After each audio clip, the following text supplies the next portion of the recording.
Assalamualaikum warahmatullahi wabarakatuh. Baiklah, ini adalah pertemuan kedua kita pada hari ini. Baiklah, hari ini kita akan membahas tentang konsep dasar penyajian data. Sebelumnya kita harus tahu dulu, apa itu penyajian data? Penyajian data merupakan salah satu kegiatan dalam pembuatan laporan hasil penelitian yang telah dilakukan agar dapat dipahami dan dianalisis sesuai dengan tujuan yang diinginkan. Data yang disajikan harus sederhana dan jelas agar mudah dibaca oleh siapapun. Oke, adapun tujuan penyajian data di sini untuk menyajikan data mentah yang diperoleh dari lapangan, baik populasi atau sampel, menjadi data yang bertata dengan baik, sehingga bermakna informasi bagi siapapun yang membutuhkannya. Adapun alur proses sebuah data menjadi informasi, yaitu ada 3 prosesnya. Yang pertama yaitu adalah input, yang kedua proses, yang ketiga adalah output. Oke, input ini merupakan data mentah yang kita dapat di lapangan. Misalkan kita mencari data tentang kasus ibu bersalin dengan preeklamsi. Kita ambil data mentah itu di rumah sakit ataupun di puskesmas. Setelah itu, setelah kita input dan mendapatkan data mentah, baru kita lakukan proses. Setelah kita mendapatkan data mentah di lapangan, lalu kita melakukan proses sehingga kita bisa mendapatkan informasi tentang data-data mentah yang kita dapatkan. Untuk proses di sini bisa secara manual ataupun bisa secara elektronik atau bantuan dengan SPSS. Setelah itu baru kita masuk ke output. Output di sini data kita sajikan dengan beberapa cara sehingga kita bisa mendapatkan informasi tentang data yang kita butuhkan. Untuk mendapatkan informasi disajikan bisa menggunakan secara tekstuler ataupun tulisan, bisa dengan cara tabel, bisa cara dengan grafik, bisa cara dengan diagram, dan bisa dengan gambar.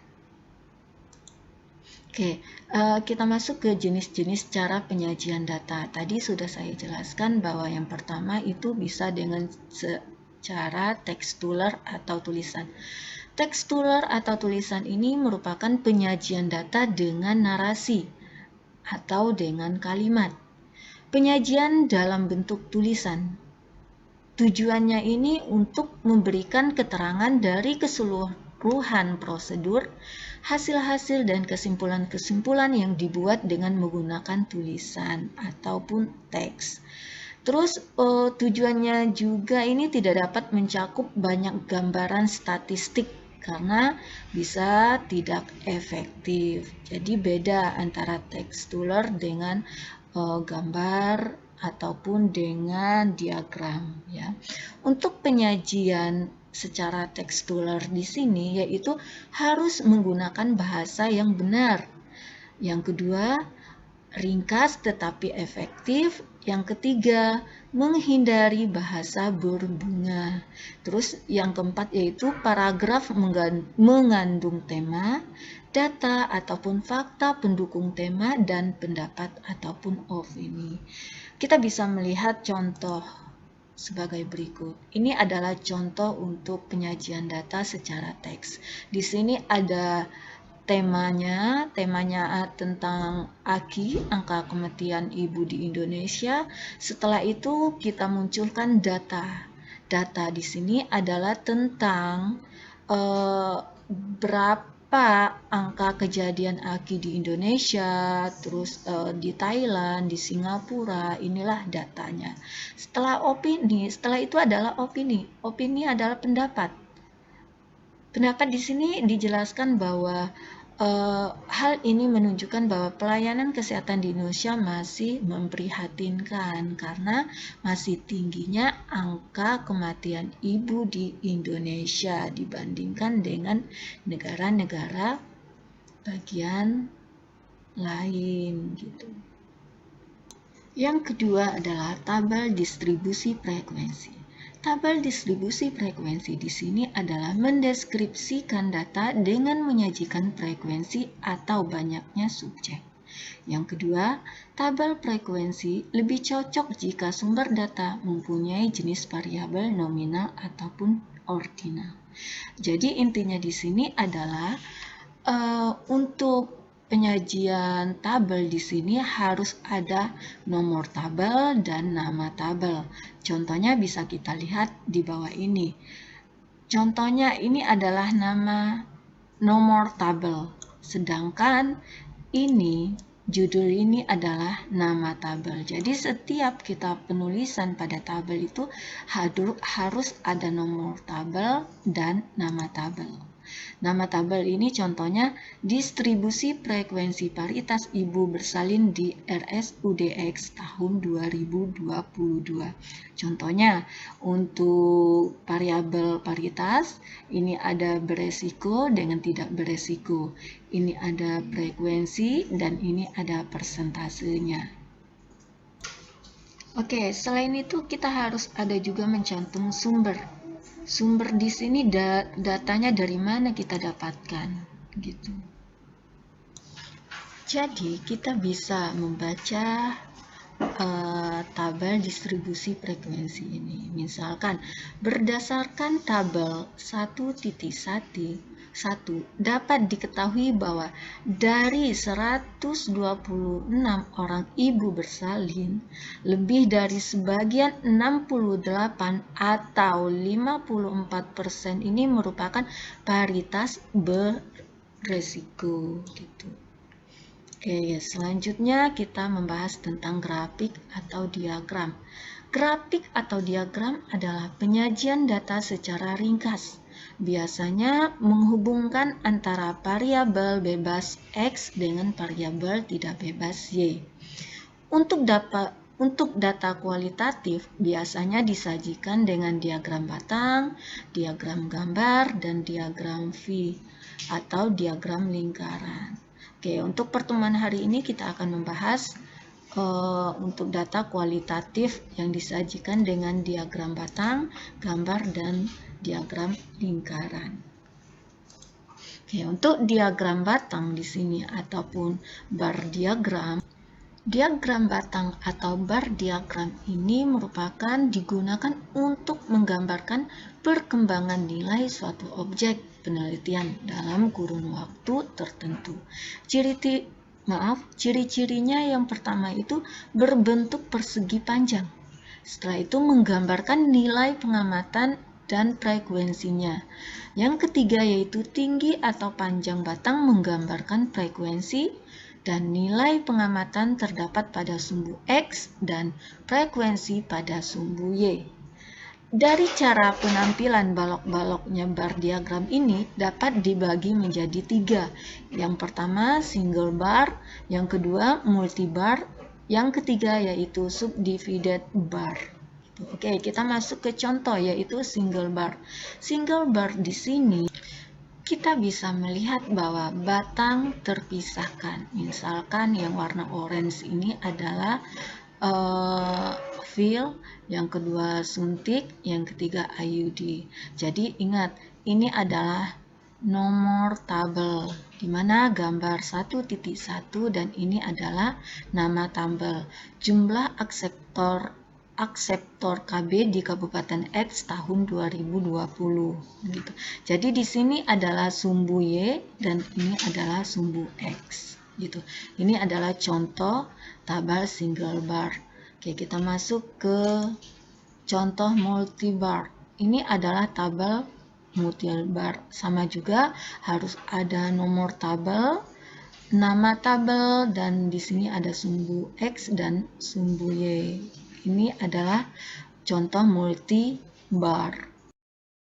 Oke, kita masuk ke multiple bar. Di sini kita bisa melihat ada terdapat nomor tabel, ada nama tabel, dan di sini ada sumbu Y dan di sini ada sumbu X. Untuk multiple bar ini adalah barnya tidak terpisahkan. Ya, kita bisa lihat yang single bar tadi, yang single bar di sini di mana batang terpisah antara batang satu dengan batang yang lainnya terpisahkan. Sedangkan di sini untuk multiple ini adalah batang tidak terpisahkan, tapi digabung, ya. Ini adalah contoh yang multiple bar gitu. Terus di sini juga kita harus mencantumkan sumber data yang kita dapatkan dari mana. Oke, kita masuk yang ketiga. Yang ketiga ini adalah subdivided bar, di mana juga sama, tetapi di sini adalah batangnya itu satu batang ada 3 komponen, ya. Bisa lebih tergantung pengamatannya gitu, atau kita bisa mau menambahkan KB selanjutnya adalah implan, boleh gitu. Jadi tergantung jenis pengamatannya gitu. Jadi kita harus tahu bisa membedakan antara single bar, multi bar, dan subdivided bar gitu. Jadi untuk subdivided bar di sini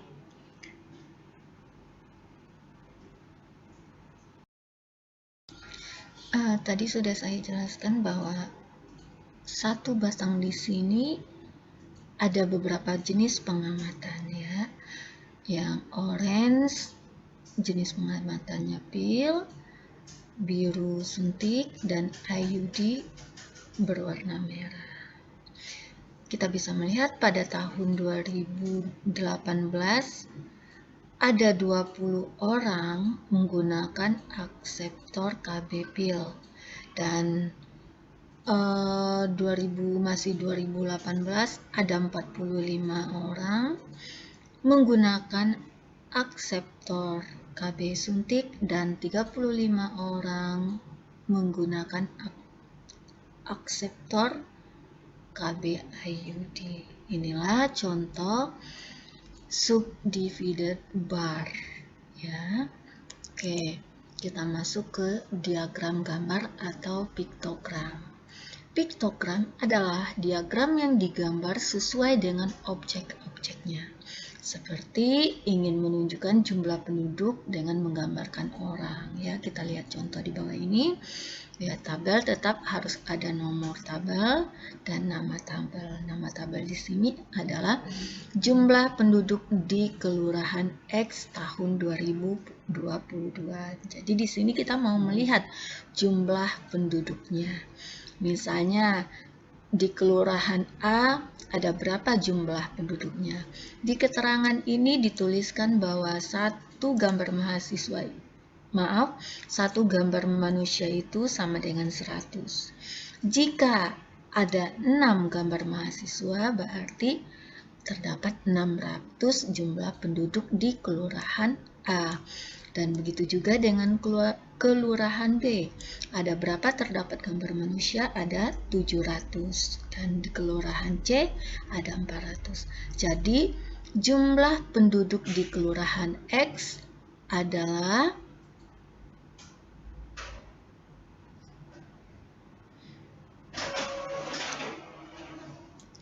1.700 semuanya gitu. Oke, kita masuk ke diagram lingkaran. Diagram lingkaran di sini digunakan untuk penyajian data dengan skala nominal dan ordinal, atau disebut juga data kategori.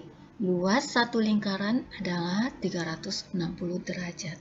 Ingat, kategori dalam diagram lingkaran adalah dihitung dengan rumus N kecil dibagi N besar, atau N dibagi N besar dikali 100 jika kita mau mencari persentasenya. Terus diagram lingkaran ini juga terdapat sejumlah juring lingkaran. Masing-masing lingkaran menggambarkan satu kelompok nilai pengamatan. Besar sudut dari juring mempresentasikan frekuensi nilai pengamatan. Kita bisa lihat contoh sebagai berikut. Contohnya 3 penyebab kematian ibu bersalin di RSUD X tahun 2021. Salah satunya adalah perdarahan. terdapat 100 kasus. Sedangkan preeklamsi dan eklamsi ada 90 kasus dan infeksi ada 50 kasus. Untuk menghitung presentasi dan sudut juring diagram lingkaran, kita bisa masukkan ke dalam tabel. Kita hitung dulu sudut juringnya. Sudut juringnya tadi sudah saya jelaskan. N kecil dibagi N besar dikali 360. Sudut tadi adalah 360 ya. Ini luas lingkaran terdapat 360. Oke, jadi jumlah kasus ini kita hitung semuanya dari perdarahan, preeklamsi sampai infeksi ini kita hitung ada berapa jumlah total semuanya yang menyebabkan kematian ibu, yaitu sebanyak 245 kasus ya dari 3 penyebab tersebut. Oke, kita hitung sudut juringnya. Jadi N besar, N kecil dibagi dengan N besar, yaitu jumlah kasusnya dikali 360 luas lingkaran sama dengan didapatkan 146 derajat ya. Terus begitu juga dengan preeklamsi, dari N kecil dibagi N besar dikali 360 didapatkan 139 derajat. Dan bagaimana dengan infeksi? Sama ya, rumusnya sama, di mana N kecil dibagi dengan N besar dikali 360 derajat sama dengan 73 derajat. Oke, terus bagaimana ketika kita untuk mencari persentasenya? Ya, rumus persentasenya tadi sama. Kita kembalikan ke slide berikutnya, yaitu N kecil dibagi dengan N besar dikali dengan 100%. Kita masukkan ke rumus. N kecil berapa jumlahnya? Untuk perdarahan adalah 100 dibagi 245 jumlah seluruhnya dikali dengan 100 didapatkan 40%. Dan begitu juga dengan kasus preeklamsi, di mana 95 dibagi 245 dikali 100 sama dengan 38 derajat. Dan begitu juga dengan untuk infeksi, 50 dibagi 245 dikali 100 sama dengan 20 derajat. Ya. Oke, kita masuk ke peak diagramnya, lingkaran diagramnya. Ya, di sini ada judul penyebab kematian ibu, ada perdarahan yang pertama, preeklamsi dan infeksi. Kita bisa lihat diagram P diagram. Di mana di sini dijelaskan bahwa 50% ini kasus kematian ibu disebabkan oleh perdarahan dan 48% ini disebabkan oleh preeklamsi atau eklamsi dan infeksi. Ini yang berwarna abu-abu, 2% disebabkan oleh infeksi. Oke, demikian pertemuan kita pada hari ini. Marilah kita ucapkan hamdalah. Saya tutup dengan wabillahi taufiq wal hidayah. Wassalamualaikum warahmatullahi wabarakatuh.